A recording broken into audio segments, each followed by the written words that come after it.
Hello friends and family. My name's Tom. My wife Melissa is videoing for us today. And I am so happy to have you come sit at my table. Today we are going to make a pumpkin pie. It is Tuesday of Thanksgiving week, and you cannot have Thanksgiving dinner without a pumpkin pie. Now I'll just tell you, it is not my wife's favorite pie. I really like pumpkin pie, and our kids both like pumpkin pie, but Melissa's not a fan. The only way she can eat it is if it's completely covered in Cool Whip or Ready Whip. Right, Melissa? And the problem with that is, I don't see a problem. She's just not a fan. But I think this is a really good pumpkin pie recipe. It's a very old recipe. It's been around a long time. It's probably the recipe that your grandmother and my grandmother used when they made pumpkin pie years ago. And it has a lot of flavor because of two ingredients that are in it that you might not have thought about before. So let's talk about what goes into this pumpkin pie before we start to make it. First, you're going to need a 12-ounce can of Carnation evaporated milk.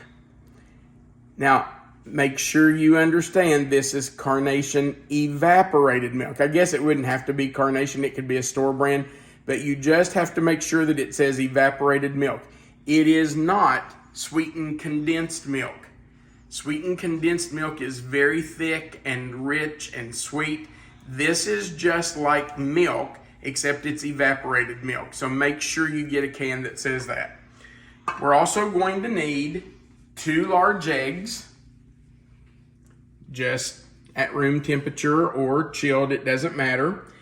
You're going to need a 15-ounce can of pure pumpkin. You have to really pay attention when you're buying this because a lot of pumpkin that's on the shelf with this will say pumpkin pie filling. You do not want pumpkin pie mix or pumpkin pie filling. Pumpkin pie mix or pumpkin pie filling is pumpkin, squash, all kinds of things mixed together, and it already has spices added into it. And it's probably not the mixture of spices that you would want. So just make sure that your can says 100% pure pumpkin. And that's a 15-ounce can. Then we're going to need 3/4 of a cup of white sugar, just regular granulated sugar. Now here's one of the unusual ingredients. You're going to need 1 tablespoon of molasses. Now, I guarantee you that a lot of people don't have molasses in their house. If you don't, you really should buy some because it's really good, or I think it's really good.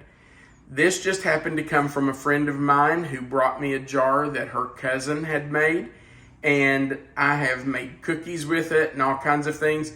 I'm getting low, but you can buy it at the store. The most popular brand of molasses around here in our area is called Grandma's Molasses, but you can find it at your grocery store. So you just need 1 tablespoon of molasses. And then with what you have left over, you can just eat it. It's really good on hot biscuits. Bake you a couple of biscuits, put a little butter on them, and drizzle them with molasses. Makes my mouth water.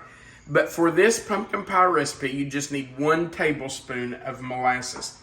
Now, what if you don't have molasses and can't get molasses? Well, there's a solution. Instead of using white sugar, use 3/4 of a cup of packed brown sugar. It's the same thing. Brown sugar is just sugar with molasses in it. So if you don't have molasses and you don't want to go buy a jar of molasses, just use brown sugar, but pack it in 3/4 of a cup. You're also going to need pumpkin pie spice. Now, you could do a mixture of cinnamon, nutmeg, allspice, that kind of, those mixtures of spices, but this makes it much easier. All you have to do is use 2 teaspoons of pumpkin pie spice. And I promise you, you'll be able to find that at your grocery store. They always have it, especially this time of year. So just get some pumpkin pie spice, 2 teaspoons. Then this is the second ingredient that gives it a little bit of a different flavor. Ground cloves. I will be honest and tell you that ground cloves are very strong. They have a very strong taste. So it takes very little, just a couple of pinches. If you want to measure it, like I'm going to do today, it would be barely 1/4 of a teaspoon, maybe a scant 1/4 of a teaspoon, not more than 1/4 of a teaspoon, because it is very strong. It's one of those things where a little bit goes a long way. Packs a punch. It packs a punch. And then the last ingredient, well, next to the last ingredient, is salt. You want 1/2 teaspoon of salt. The last thing you're going to need is a pie shell that is not baked. We're going to use an unbaked pie shell. And, you know, a lot of people will say, oh, if you're going to make a pie, you have to make your own pie crust. Well, I've made pie crust, and honestly, it's not hard. It's pretty easy. But what I have found is that the Pillsbury pie crust that you can buy in the grocery store in the refrigerated section is extremely good. And it's much easier for me. So that's what I use. Hang on a minute. Let me show you the box that it comes in, just so you know. This is what it looks like. It comes 2 pie crust in a box. It's a red box, just says Pillsbury pie crust. And I use one of those for this pie. There is nothing wrong with using something that's a little bit of a shortcut as long as it's a good product. And that's a very good product. So that's what I'm using today. I just let it warm up a little bit and roll it. Take my rolling pin, roll it out a little bit more so it's big enough to fit in my pie plate, and then put it in, and that's what I use. All right, so let's get started mixing up our pie. We're going to start with our evaporated milk. And all we have to do is put that in our bowl. Now, if you want to use a hand mixer or like a large stand mixer, you can do that. Just don't beat it real hard, because if you beat it too hard, it'll whip a lot of air into it, and you don't want that. So just don't beat it too hard if you use a hand mixer or an electric mixer. What I have found is that using a whisk is just as easy, and it does the job just as well. And then you don't have all that to clean up. So I broke my egg, my first egg, in the bowl. And break my second egg, and I usually try to do it in a bowl rather than directly into the recipe, just in case I get a piece of shell or it's a bad egg, and occasionally you will get a bad egg. So I try to break those in a bowl before I add them. And then just kind of whisk your eggs and milk together just to break those eggs up. That just helps before you add the rest of the ingredients. All right, so whisk together the evaporated milk and the eggs. Now, all we have to do is add everything else.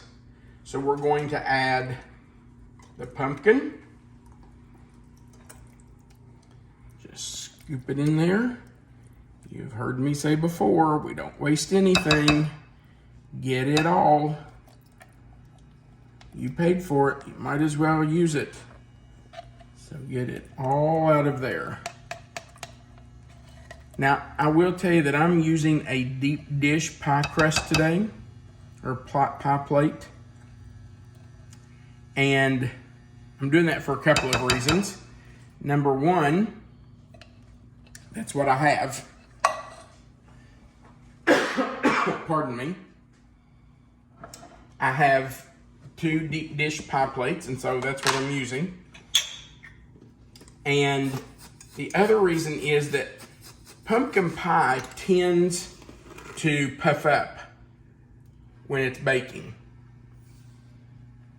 And you don't want it to spill over and get all over your kitchen. So, if you don't have a deep dish pie plate or a deep dish crust, and you're just using a regular, that's fine. You may just want to set it on a cookie sheet, so if it does spill over a little bit, it doesn't get in your oven. I would suggest if you've got a regular pie plate, maybe put a piece of aluminum foil on the cookie sheet, and that way if it spills, it'll be on the aluminum foil. You can just wad it up and throw it away after you bake it. All right, so putting my molasses in, 1 tablespoon of molasses, right in. And I sure don't want to waste any of that. So I'm going to scrape it out of there. You know what would have been smart? I should have sprayed that with Pam, and that would have just slid right out there. Okay, now I've got to wash my finger off.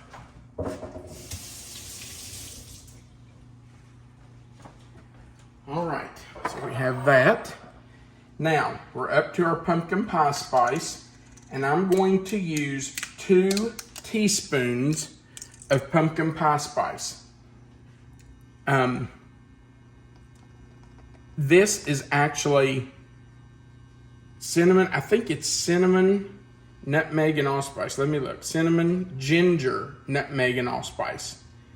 So it's got 4 different spices in it. And this is much easier than trying to do 4 different spices. So, you know, if you can grab you a little container of pumpkin pie spice, it's much easier. Now this is the cloves. And that's 1/4 teaspoon. And actually, I'm gonna take just a hair of that out. Just make it a scant 1/4 teaspoon. But that is going to give it a really, really good flavor. You just don't want a lot of it because it is strong. Can you smell that? I can. Oh, it smells good. It does smell really nice. And then we're going to do 1/2 teaspoon of salt. Now, all we need to do is combine this. Just mix it together really well. Get everything mixed together. You want to make sure there are no lumps. And I'll do my best not to spill it while I'm whisking it together. But you know, sometimes things happen.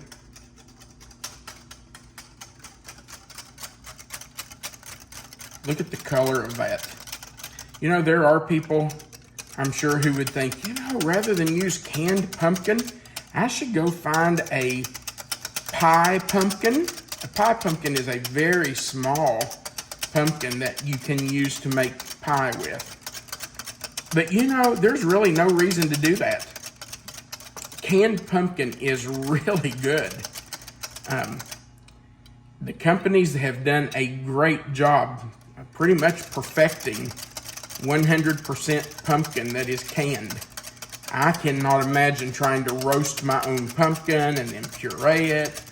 What a mess. And this is really good pumpkin. And I don't really think it matters which brand you use. I think I always use Libby just because that's what I'm in the habit of picking up. But pretty much any brand. All right, so look at the pumpkin pie filling. How pretty that is. And now all we have to do is pour that into our pie crust and bake it. Now, if I can get this out of here, I will tell you that I already had my pie crust fixed. I rolled it out a little bit, put it in the pie plate, crimped the edges, and it looks homemade, but it's a Pillsbury crust.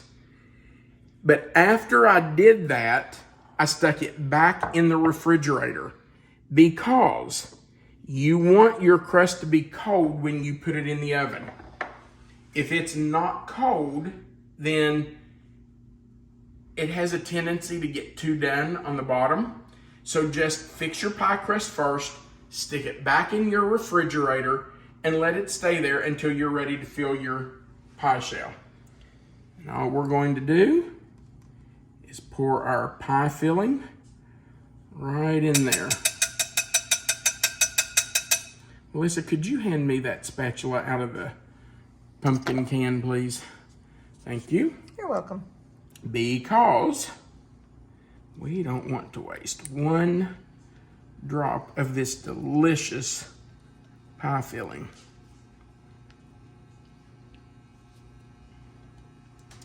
All right, look at all that we've scraped out.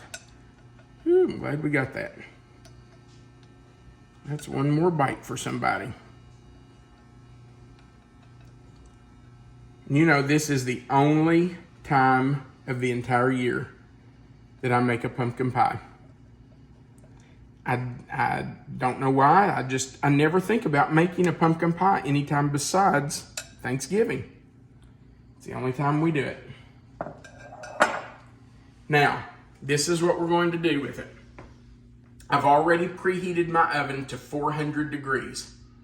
So I'll put the pie in and set my timer for 15 minutes. When the timer goes off at 15 minutes, I will not open the door, but I will reduce the heat in my oven to 325 and restart my timer for another 35 minutes. And I may start checking it at about 30 minutes because my oven is really hot. But for most ovens, you'll need to start checking it at about 35 minutes. It shouldn't take more than 35 to 40 minutes additional after that first 15 minutes at 400 degrees. The way you know if it's done is that you can just kind of move it. You just kind of shake your pie like this while it's still in the oven. If it jiggles like that on top, you know it's not done. It should not jiggle, especially around the edges. The middle, if it's not done, will settle when you take it out of the oven, if it's not completely done to the middle. So you want to make sure that middle is not jiggly. If it is, leave it another 3, 4, 5 minutes. Just keep checking it. And as soon as you can tell that it's not jiggly anymore, take it out. You don't want to overbake it because it'll dry out. Also, you may see little cracks around the edge of the pie when it's done. So as soon as you see those cracks start to form and the middle no longer jiggles, you need to get it out of the oven. So in it goes for 15 minutes at 400 degrees. I'll lower the temperature, set the timer again for another 30, 35 minutes and start watching it. It may take as long as 45 minutes. And when it comes out, we'll be back. Do you do anything to protect the crust? Oh, glad you said that. I do have a pie shield, and I just lay it right on top. Now, if you don't have a pie shield, you can use aluminum foil. Just make you a big long strip and wrap it around your pie plate and fold it over the edges of your pie dough, your pie crust, and that will protect it from burning. This is the only pie shield I could find that was large enough for this pie dish. Most of them are much smaller. And I'm glad that it's big enough to fit, but I think it's too wide. I wish it was only about half this wide because when the pie puffs up, it does have a tendency to touch underneath here.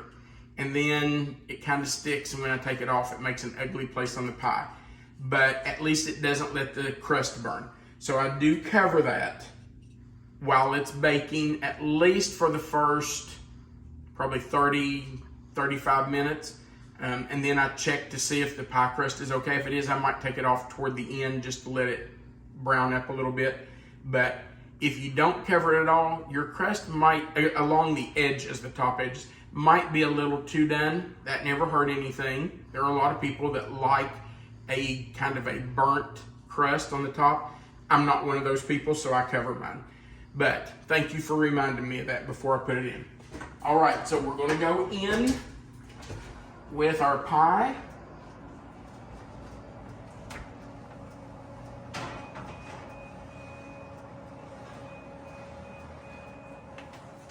And I will set the timer for 15 minutes. When that goes off, I'll reduce the heat to 325, reset the timer for 30 to 35 minutes, and start checking it. When it's ready to come out, we'll come back and let you see what it looks like. We will not be able to cut the pie tonight because it has to cool completely before you can cut it. So I will wait until tomorrow morning after it has cooled and been in the refrigerator. I'll let it sit on the counter until it cools this evening. Then I'll refrigerate it overnight. Tomorrow morning, we'll come back and cut it so you can see what it looks like. And of course, I'll get to do a taste test. Woohoo! All right, we'll see you soon. Well, our pie has been in the oven for a total of about 55 minutes. I did 15 minutes at 400 degrees, and then I lowered the temperature to 350. I believe in the earlier part of this video I said 325, but after I got it in there, I kind of got to thinking that 325 might be a little too low and might take too long to bake. So I lowered it to 350, and I set the oven for 40 minutes. So it was in for 15 minutes at 400, and then 40 minutes at 350. And I think it's about ready to come out. I did check the crust a couple of minutes ago, and the crust looked good. So I went ahead and took the shield off the crust. So it's already off. Let's turn off the timer, and let's check to see if the center is done. That's how you judge it. The way to figure it out is to see if the center jiggles.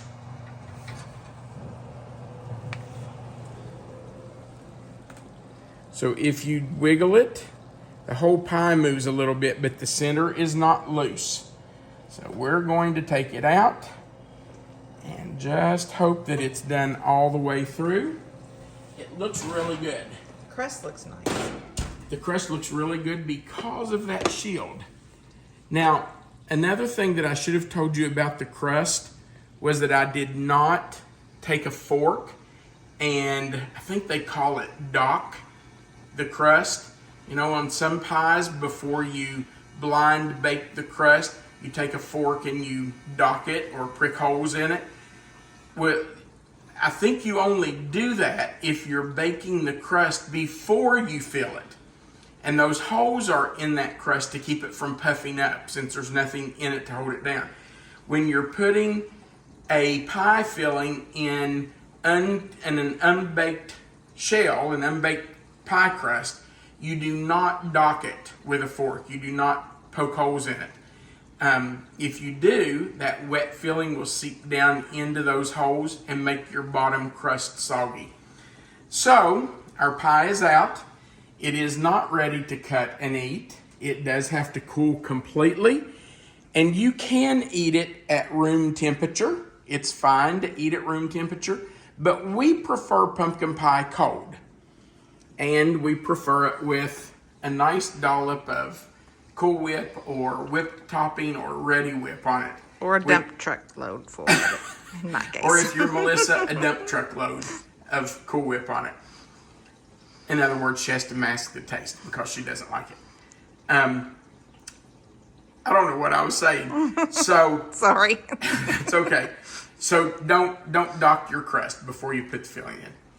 All right, I'm going to let this cool. It'll probably cool for a couple of hours on the counter before we go to bed. And then I will cover it and put it in the refrigerator. And tomorrow morning, we will come back, we'll cut a piece, and we'll sample it and let you see what it looks like. We'll see you tomorrow morning when the pie is cooled and ready to eat. All right, our pie cooled for about an hour to an hour and a half on the counter last night. And then I wrapped it in plastic wrap and put it in the refrigerator overnight. Now, let me tell you, you do not have to refrigerate this before you cut and eat it, but it does need to cool to about room temperature. If you like your pumpkin pie at room temperature, then let it cool for an hour and a half, 2 hours, and feel free to cut it and eat it. We just prefer pumpkin pie to be chilled, so I did refrigerate it overnight. You know, in the video earlier, I told you that my wife is not a pumpkin pie fan. She does not really care for it. In fact, if she's going to eat it, it has to be covered in Cool Whip. But after that this pie came out of the oven last night, and she was sitting in our dining room working at the table, I cannot tell you how many times I heard her say, "That pie smells delicious. I might have to have a piece of that." So if you want to make your house smell really good and smell like Thanksgiving, this pie will do it. It's definitely better than the wallflowers that come from Bath and Body Works. Oh, okay. Yeah, I agree with that. Okay, but they do smell good. They do, but that smelled really, really good last night. Yeah. Made the whole house smell wonderful. Yeah, it really did. All right, so let's have a piece of pumpkin pie. And you know the bad thing about it smelling so good and her saying she could eat a piece of it? I may not get as much anymore.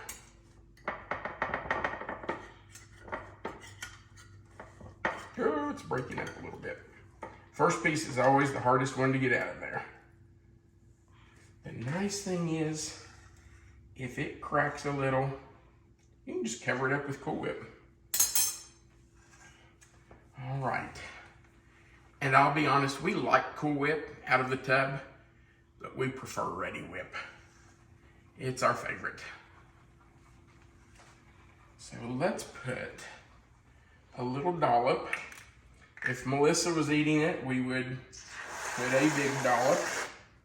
A little dollop of Cool Whip on the pumpkin pie. Let me grab a fork. Looks pretty good, doesn't it?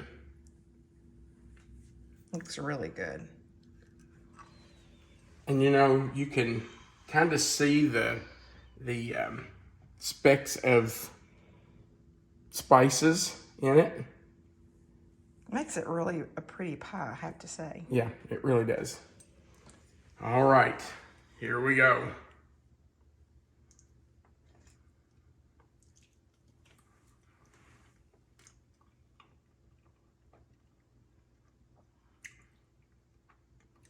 That is absolutely delicious. The molasses gives it a little bit of a different flavor from your normal pumpkin pie. And the cloves gives it a little spicier taste. Honestly, if I didn't know the cloves were in there, I would say, what is that different taste? It's really good, but it's got a little bit of a different taste from a normal pumpkin pie. If you have people who don't care for pumpkin pie, I think this will change their minds. It's really good. Now let me tell you, there is nothing wrong with getting a Mrs. Smith's pumpkin pie or an Edwards pumpkin pie or whatever brand you want, because we're all busy. But if you have time to make a homemade pumpkin pie, there's just no comparison. It is just so much better than a store-bought pie. It is so creamy and smooth. My goodness, that's good. If our kids want some of this, they better get home. They are coming tomorrow, and I will try to stay out of it until they get here. But man, that's good. All right, let me remind you that right under the video is the title of the video, and that's the description box. If you click on that box, it will open up the recipe for this pumpkin pie. Melissa always puts the written recipe below our video in the description box, but you'll have to click on the description box to expand it so you can see the recipe. So if you want the written recipe, it's right there under the video in the description box.